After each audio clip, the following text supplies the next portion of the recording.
Mana bu g'azolik bolalar. Oddiygina o'yin o'ynashlari mumkin edi. Quylashmachoq yoki berkinmachoq shunga o'xshash.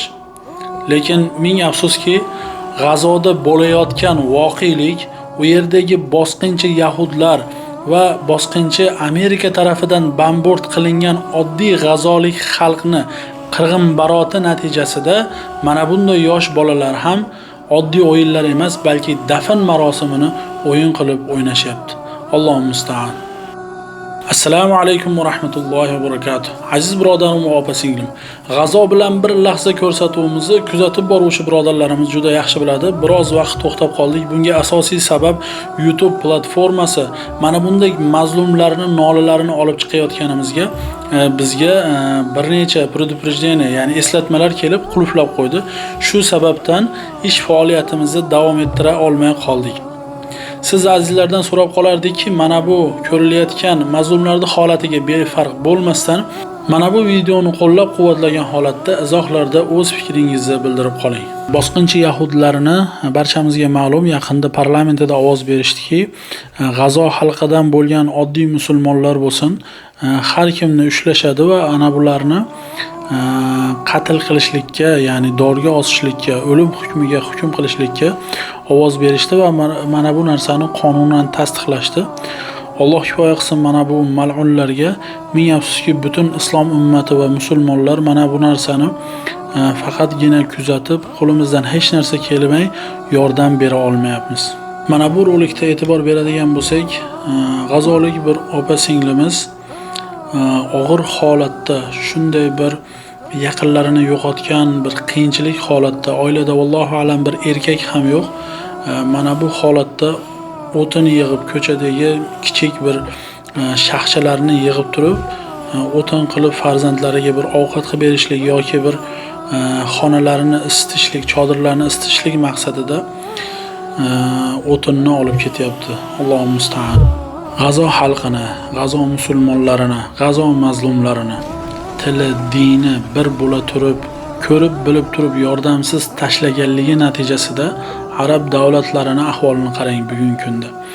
Ya'ni bir vaqtlar, yaqin kunlarda ham investitsiya uchun va juda ham bir turistik joylar bo'lgan arab davlatlari bugungi kunda huvillab qoldi. Eron bilan bo'layotgan mojaroda men nima demoqchiman? Musulmonlarni mana bunday yordamsiz tashlab qo'ygan har qanday bu shaxs bo'lsin yoki davlat bo'lsin, Alloh taolo mana bunday zillatni yuboradi. Ya'ni arab davlatlarining ustiga kelgan bugungi kundagi xorlik va notinchlik albatta bir musulmonni, musulmon do'stini, musulmon qardoshini, musulmon qo'shnilarini tashlab qo'yganligi natijasida Allohning ilohiy sunnatlari vallohu alam.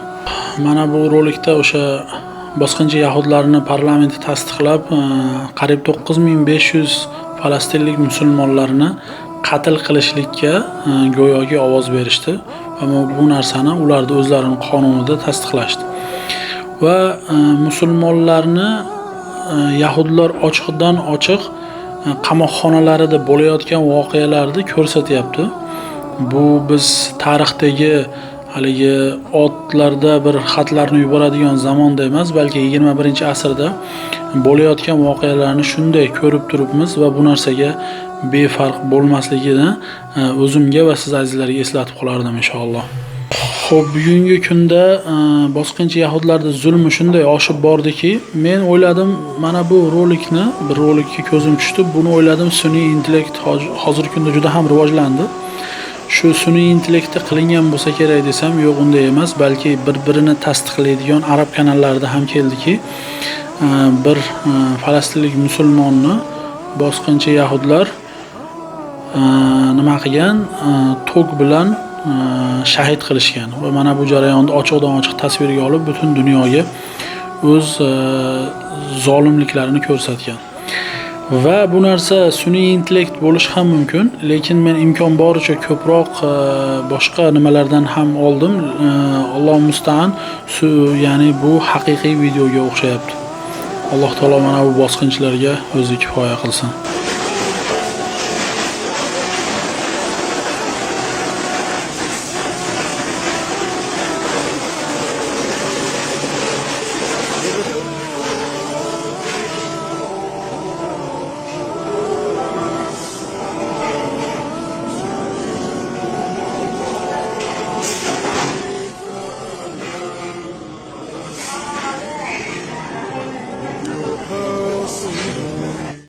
bosqinchi yahudlarning qo'shinlari bir zaifa onamizni mana bunday holatda ushlab, go'yoki bir katta jinoyatchidek ko'rsatyapti. Aslida esa bularni bilamizki, mana shunday bir ojiza, zaifa bo'lgan ayollardan boshqa hech kimga kuchlari yetmaydi. Chunki butun dunyo bularni kufr ahli jamlanib bularning ortida tursa ham mujohidlarga qarshi ozgina bir hovuch bo'lgan Allohning sherlariga qarshi tura olmadi. Bunga butun dunyo guvoh bo'lyapti. Allohi, agar mana bu bosqinchi yahudlar va bularning ortida turgan din dushmanlari islom ummatini qanchalik ko'pligini, qanchalik azimatini, qanchalik bu diniga g'ayrat qilishini ko'rganda edi, bu ishlarini qilmasdi. Lekin ming afsuski, bugungi kunda islom ummati juda ham ko'p, lekin bir-biriga yordam berishlik va Alloh yo'lida jihad qilishlikni ko'plar unutgan va mana buning natijasida mana bunday bizga xorliklar kelyapti. Alloh musta'an. Bu yerda ham boyagi tok bilan bir birodarimizni shahid qilganligini bosqinchi yahudlarda aytib o'tgan edim. Mana bu videoda ham bir birodarimiz shu haqida gapiryapti. Alloh o'zi kifoya qilsin ularga. Ey islom ummati, ey Salohiddin Ayyubi, Xolid ibn Valid, Umar roziyallohu anhuning avlodlari, sizlar qayerdasiz? Bugungi kunda sizni opa-singlingiz mana bunday holatda bosqinchi yahudlar qo'l ostida zulm ko'rmoqda.